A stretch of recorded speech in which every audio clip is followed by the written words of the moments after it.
प्रभु ईसा मसीह में प्यारे बंधुओं, हमारे पिता ईश्वर और प्रभु ईसा मसीह आप लोगों को अनुग्रह तथा शांति प्रदान करे। प्रकटीकरण काल के तीसरे इतवार में माता कलीसिया हम लोगों का ध्यान दो सत्यों की ओर आकर्षित करना चाहती है।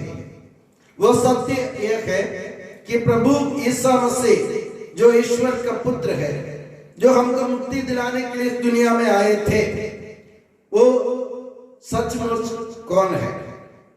दूसरा सत्य यह है कि संत यूहन्ना बपतिस्ता जो प्रभु ईसा मसीह का मार्ग तैयार करने के लिए आए थे, वो हमसे क्या कहना चाहते हैं अपने जीवन से। इन दोनों सत्यों के बारे में मनन करना आज हमारा फर्ज है। सबसे पहले हम यूहन्ना बपतिस्ता की ओर देखें। यूहन्ना बपतिस्ता लोगों से कहते हैं कि मैं भी उन्हें नहीं जानता था, मगर जिन्होंने मुझे इस दुनिया में भेजा बपतिस्मा देने के लिए, उन्होंने मुझसे कहा था कि तेरे बाद जो आएगा उसे तुम्हें इस दुनिया में प्रकट करना होगा। और मुझे यह संकेत दिया गया था कि जिस पर तुम आत्मा को, ईश्वर की आत्मा को उतरते और ठहरते देखोगे, वही पवित्र आत्मा के द्वारा बपतिस्मा देने वाला है। और पवित्र आत्मा के द्वारा बपतिस्मा देने वाला कोई एक ही हो सकता है, वो प्रभु ईश्वर है और ईसा मसीह है। तो यूहन्ना क्या कहना चाहते थे लोगों से? यूहन्ना लोगों से कहना चाहते थे कि मैं मसीह नहीं हूं, मैं मुक्तिदाता नहीं हूं, मैं उनके मार्ग तैयार करने के लिए आया हूं, मैं उनका अग्रदूत हूं। इसका एक कारण है, क्योंकि आज के जो पाठ आपने सुना उससे पहले संत यूहन्ना के सुसमाचार के पहले अध्याय वाक्य 19 से लेकर अगर हम पढ़े तो हम देखते हैं कि फरीसी लोग कुछ लोगों को यूहन्ना बपतिस्ता के पास भेजकर उनसे ये खबर लेना चाहते हैं कि वो मसीह है कि नहीं, क्योंकि यूहन्ना बपतिस्ता लोगों को पश्चाताप को उपदेश दे रहे थे और उनसे बोल रहे थे ईश्वर का राज्य निकट है। और फरीसी लोगों की परंपरा के अनुसार ईश्वर के राज्य के बारे में जो बयान देता है वो मसीह है। तो उन लोगों ने सोचा कि यूहन्ना बपतिस्ता मसीह है जो बपतिस्मा देते हैं और लोगों को पश्चाताप के लिए लोगों से आग्रह करता है। इसलिए गलतफहमी के कारण फरीसियों ने, फरीसी द्वारा भेजे गए लोगों ने यूहन्ना बपतिस्ता से पूछा कि तुम मसीह हो क्या, कि हम और किसी का इंतजार करें? यूहन्ना अगर चाहते तो ये श्रेय अपने ऊपर ले सकता था। यूहन्ना उनको कह सकता था कि मैं मसीह हूं, मैं ही मुक्तिदाता हूं, मैं बपतिस्मा देता हूं, इसलिए मैं मुक्तिदाता हूं। यूहन्ना उनको बोल सकते थे। फिर भी यूहन्ना ने नम्रता दिखाई। यूहन्ना ने उनसे कहा मैं मसीह नहीं हूं, मैं उनके जूते का फीता खोलने तक योग्य नहीं हूं, मैं उनका अग्रदूत हूं जो उनका मार्ग तैयार करने के लिए आया हूं। और दूसरे दिन, आज के पाठ में आपने देखा, दूसरे दिन की विशेषता क्या है? पहले दिन लोगों ने, फरीसियों ने उनके पास लोगों को भेजा पूछने के लिए, और दूसरे दिन यूहन्ना उनको मौका मिला ईसा मसीह को प्रकट करने के लिए। और यूहन्ना ने लोगों से कहा देखो ये वो है जो मुक्तिदाता है, जो मेरे बाद आने वाले हैं, जो मेरे बाद आने वाले थे, जिसके बारे में मैंने साक्ष्य दिया, जिसका जूते का फीता खोलने तक मैं योग्य नहीं हूं। तो इसमें सबसे पहले हमको ये बात समझने की जरूरत है, जो कार्य ईश्वर द्वारा सौंपा गया है उसे हमें नम्रता के साथ पूरा करने की जरूरत है। दूसरी बात यह है, यूहन्ना की निष्ठा देखो, इसकी ईमानदारी देखो। वो सबके सामने खुलेआम स्वीकार करता है कि मैं मसीह नहीं हूं, मुझे तो मसीह के रूप में मत देखो, क्योंकि मुझ में शक्ति नहीं है, मैं निर्बल इंसान हूं जो ईश्वर के मार्ग तैयार करने के लिए आया हूं। मेरे प्यारे बंधुओं, हमें भी ईश्वर इस दुनिया में भेजते हैं और हमें ईश्वर ने इस दुनिया में हमें भेजा है। तो हम लोग कभी कभार कार्य करते करते, कुछ काम करते करते हम सारे काम का श्रेय अपने ऊपर लेना चाहते हैं। हम दूसरों से तारीफ चाहते हैं, है कि नहीं?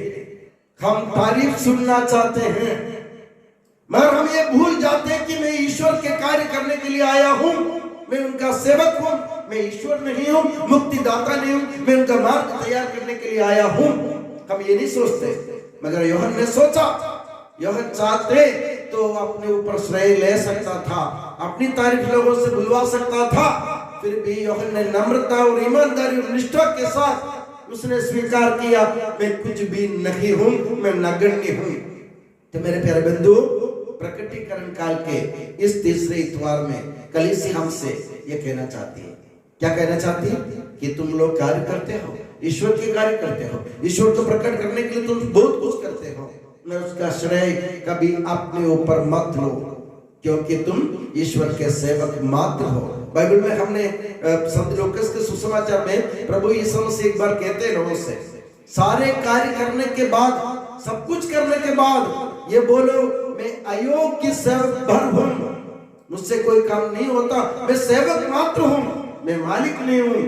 कभी कभार हम मालिक बनने की कोशिश करते हैं। मेरे प्यारे बंधुओं, सबसे पहले यूहन्ना से सीखो, नम्रता के साथ, ईमानदारी के साथ, निष्ठा के साथ कार्य करना सीखो और खुलेआम बखान करो कि मेरा काम ईश्वर को प्रकट करना है, मैं कुछ भी नहीं हूं इस दुनिया में। सबसे पहली बात। दूसरी बात, प्रभु यीशु मसीह के बारे में यूहन्ना ने साक्ष्य दिया। क्या साक्ष्य दिया? यूहन्ना क्यों आए थे? यीशु मसीह को प्रकट करने के लिए आए थे। और क्या साक्ष्य दिया उन्होंने साक्ष्य दिया, देखो ईश्वर का मेमना जो संसार का पाप हर लेता है। इससे क्या मतलब है?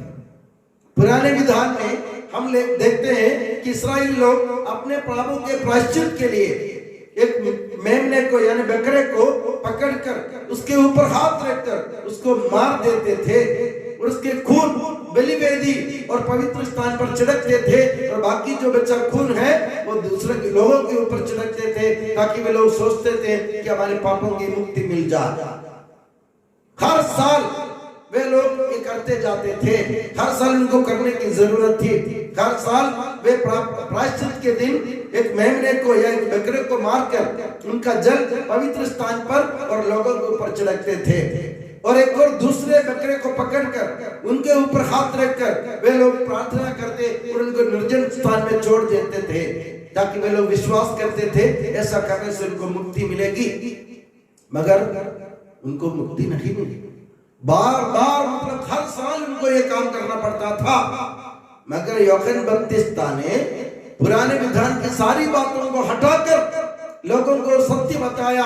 तुम लोग हर बार यानी हर एक साल मेमने को बकरे को मारकर तुम लोग अपने पापों के प्रायश्चित कर रहे थे, मगर यीशु मसीह सचमुच ईश्वर का मेमना है, बकरा है ईश्वर का, जो तुम्हारे पापों को हर सकता है।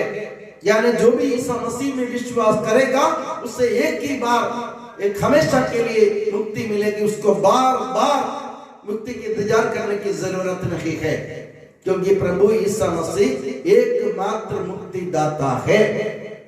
इस सत्य को प्रकट करना बहुत बड़ी बात है मेरे प्यारे बंधुओं। प्रभु यीशु मसीह एक ही बार प्रकट हुआ, एक ही बार हमारे पापों के प्रायश्चित के लिए उन्होंने अपने जीवन को एक बकरे की तरह उन्होंने क्रूस पर न्यौछावर कर दिया, और उसी के उस मृत्यु से, प्रभु यीशु मसीह की मृत्यु से, उनके बलिदान से हमको मुक्ति मिली है। हमें बार बार मुक्ति की तलाश में कहीं और जाने की जरूरत है। सिर्फ क्रूस की तरफ देखो, यीशु मसीह की तरफ देखो और उन्हें अपने विश्वास अटल बनाए रखो, तब तुम्हें मुक्ति मिल जाएगी, मुक्ति संभव हो जाएगी। संत यूहन्ना बपतिस्ता ने इस सत्य को लोगों के सामने प्रकट किया। तो प्रकटीकरण काल के इस तीसरे इतवार में माता कलीसिया हमसे दो काम मांगती है। एक बात मैंने पहले आपको बता दी, वो बात यह है कि हमें सबसे पहले अपना कार्य ईमानदारी और निष्ठा के साथ, पूरी ईमानदारी, निष्ठा और नम्रता के साथ करने की जरूरत है। हम कोई नहीं है इस दुनिया में, हम ईश्वर के सेवक मात्र हैं, जिन्होंने ईश्वर ने हमको इस दुनिया में काम के लिए भेजा। किसके लिए भेजा? ईश्वर के नाम प्रकट करने के लिए, दूसरों को ईश्वर के दर्शन कराने के लिए। संत यूहन्ना बपतिस्ता जैसे हमें भी अपने जीवन को ईश्वर को प्रकट करने के लिए खर्च करने की जरूरत है। काम करने के बाद तारीफ नहीं चाहे लोगों से, हम नहीं चाहे लोगों से तारीफ, हम ये नहीं चाहे कि लोग मेरी तारीफ करें, मेरी प्रशंसा करें, मेरे वाह वाह करें। हम चाहते हैं कभी कभार, मगर माता कली से कहती है मत चाहो, किसी से कुछ भी मत चाहो, तुम्हारा कार्य करो और चुपचाप खसक जाओ वहां से, और तुम्हारी तारीफ की जरूरत नहीं, तारीफ उसकी होनी चाहिए जो तुम्हारा मुक्तिदाता है। और दूसरी बात यह है, जैसे मैंने कहा पुराने विधान में लोग मुक्ति के लिए भटकते फिरते थे, उनको मुक्ति नहीं मिलती थी। बहुत सारे नबियों ने, राजाओं ने, न्यायकर्ताओं ने, बहुत सारे लोगों ने कोशिश की, उनको मुक्ति नहीं मिली। मगर मुक्ति उनको मिली जब प्रभु यीशु मसीह ईश्वर के मेमने के रूप में अपने जीवन को हमारे लिए क्रूस पर न्यौछावर किया था। तो इसका मतलब यह है प्रभु यीशु मसीह को एकमात्र मुक्तिदाता के रूप में स्वीकार करो। हमें इधर उधर भटकने की जरूरत नहीं है, क्योंकि मुक्ति प्रभु यीशु मसीह में संभव हुई, पर हमें मात्र अपने विश्वास के कारण, अपनी नम्रता के कारण, अपनी ईमानदारी के कारण, अपनी निष्ठा के कारण प्रभु यीशु मसीह हमको मुक्ति प्रदान करेगा। हमें और कहीं जाने की जरूरत नहीं, बस अपने विश्वास को अक्षुण्ण बनाए रखो, उसकी तरफ देखो, और सारी दुनिया आपके लिए कुछ भी नहीं है। चाहे दुनिया में कुछ भी हो जाए, प्रभु यीशु मसीह हमारे लिए मुक्ति का एकमात्र स्रोत है। इस सत्य को पहचानते हुए अपने जीवन में बदलाव लाने की हम कोशिश करें, और उस मुक्ति को पाना मात्र नहीं, दूसरों को उस मुक्ति की ओर ले जाने का भी हमारा फर्ज है। जैसे यूहन्ना बपतिस्ता ने लोगों को सत्य के बारे में बताया, तुम लोग उधर जा रहे थे, इधर जा रहे थे, बहुत सारी जगह जा रहे थे, मगर यीशु मसीह प्रकट हुए और यीशु मसीह मुक्तिदाता है, तो उनकी तरफ देखो और उनसे मुक्ति पाओ। हमें भी लोगों को ये बताने की जरूरत है। हम किसी के साथ कोई जबरदस्ती ना करें, मगर हमारा विश्वास अटल रहे कि मेरा मुक्तिदाता, दुनिया के मुक्तिदाता प्रभु यीशु मसीह, उसे छोड़कर मैं किसी की ओर या किसी की तरफ ध्यान नहीं दूंगा, और किसी ईश्वर और किसी शक्ति, किसी व्यक्ति या किसी वस्तु के ऊपर मैं अपने विश्वास नहीं रखूंगा। मेरा विश्वास हमेशा अटल रहेगा प्रभु यीशु मसीह पर। इस सत्य को दिल से स्वीकार करो और दूसरों को बताओ। जैसे मैंने कहा, जबरदस्ती की जरूरत नहीं है, हमें अपने विश्वास कायम रखने की जरूरत है। अब हम अपने विश्वास को कायम रखेंगे, अक्षुण्ण बनाए रखेंगे, तो आप ये समझो कि प्रभु यीशु मसीह खुद सबको मुक्ति की ओर ले आएगा। बस हमें नम्रता दिखाने की जरूरत है, निष्ठा की जरूरत है, ईमानदारी की जरूरत है, और जैसे मैंने आपसे कहा, बिना तारीफ चाहे, बिना प्रशंसा चाहे अपना कार्य करते रहे इस दुनिया में। चुपचाप काम करने के बाद चुपचाप वहां से खसक जाए, और श्रेय अपने ऊपर ना ले, पूरे मन से आज प्रभु मसीह के सामने हमें कबूल करें कि तेरे सिवा हमारा कोई मुक्तिदाता नहीं है, और तूने हमें इस दुनिया में इसलिए भेजा कि हम तुम्हारा काम करें। काम करने के बाद हम ईमानदारी के साथ, निष्ठा के साथ, पूरी लगन के साथ काम करने के बाद हम यहाँ से खसक जाएंगे। हम तेरा सेवक मात्र है, तेरा नाम रोशन हो और तू दुनिया में मुक्तिदाता के रूप में प्रकट हो।